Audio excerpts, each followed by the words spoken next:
நான் வாசிச்சதுலேயே எனக்கு ரொம்ப பிடிச்ச புத்தகம் பார்த்தீங்கன்னா சு வெங்கடேசன் அவர்கள் எழுதின வேள்பாரி அப்படின்ற அந்த நாவல் தான். ஏன் அப்படின்னு சொல்லி பார்த்தீங்கன்னா, இந்த நாவல் வந்து வாசிக்கும் போது ஒரு வரியை கூட நம்ம வந்து விற்று கடந்து போகவே முடியாது. அந்த அளவுக்கு வந்து ஒவ்வொரு வரியுமே வந்து ஒரு கவிதை நயத்தோட நம்மளோட உள்ளத்தை வந்து கவரக்கூடிய வகையில இருக்கு. நம்மளுடைய முன்னோர்கள் வந்து இயற்கையோடு இணைந்த வாழ்க்கையை தான் வாழ்ந்திருக்காங்க அப்படின்றத நம்ம வந்து சங்க இலக்கியங்கள்ல இருந்து நம்ம நிறைய தெரிஞ்சுக்கிறோம்.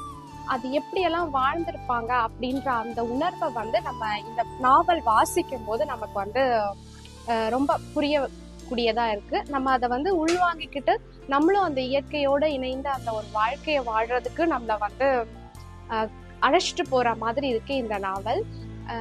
இன்னைக்கு வந்து நம்ம நிறைய சுற்றுச்சூழல் மாசுபாடால நிறைய நோய்கள் ஏற்படுது. மனிதர்கள் வந்து நிறையவே வந்து இயற்கையோடு இணைந்து இயற்கையை விட்டு விலகி வந்ததால நம்ம வந்து நிறையவே துன்பப்பட்டுட்டு இருக்கோம்.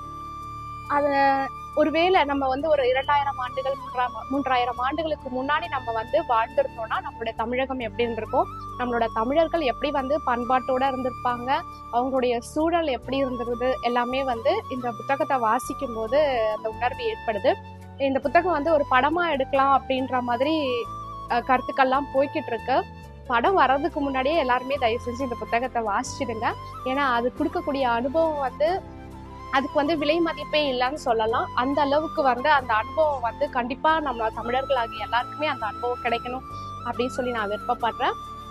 அதனால கண்டிப்பா வந்து எல்லாருமே வாசிக்கக்கூடிய ஒரு புத்தகம் அப்படின்னு சொல்லி நான் வந்து சொல்லுவேன் அப்படின்னு பார்த்தீங்கன்னா முதல் புத்தகமா இந்த வேள்பாரி நாவலை சொல்லலாம்.